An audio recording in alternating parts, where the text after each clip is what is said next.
আপনি কি নবী সাল্লাল্লাহু আলাইহি ওয়াসাল্লামের সুপারিশ পেতে চান? হাউজে কাউসারের পানি পেতে চান? নবীর কাছাকাছি থাকতে চান? শুনুন, নবী সাল্লাল্লাহু আলাইহি ওয়াসাল্লাম বিভিন্ন হাদিসের মধ্যে বলেছেন, বিভিন্ন হাদিসে, যে ব্যক্তি দুনিয়াতে নবীর সুন্নত যত বেশি পালন করবে, নবীকে যত বেশি ভালোবাসবে, তার উপর যত বেশি দরুদ পড়বে, ইনশাআল্লাহ কিয়ামতের দিন সে নবীর তত কাছাকাছি থাকবে।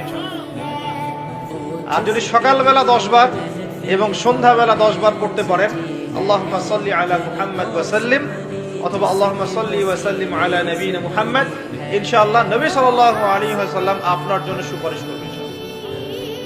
সকালে 10 বার, সন্ধ্যায় 10 বার দরুদ পড়া খুব কঠিন। সকালে 10 বার, সন্ধ্যায় 10 বার দরুদ পড়তে সময় লাগবে সর্বোচ্চ 5-10 মিনিট, নাকি? অনেকে বলে না যে ভাই 1 মিনিট দাঁড়ান, 1 মিনিট সময় নষ্ট হলে কি এমন হয়, এটা মানুষ বলে না? 2 মিনিট সময় নষ্ট হলে কি এমন হয় মানুষ বলে, স্পেশালি বাঙালি জাতি এটা বেশি বলে। 2 মিনিটে আপনি একটা কোরআন খতমের নেকি পাবেন ইনশাআল্লাহ, বিশ্বাস করলেন না?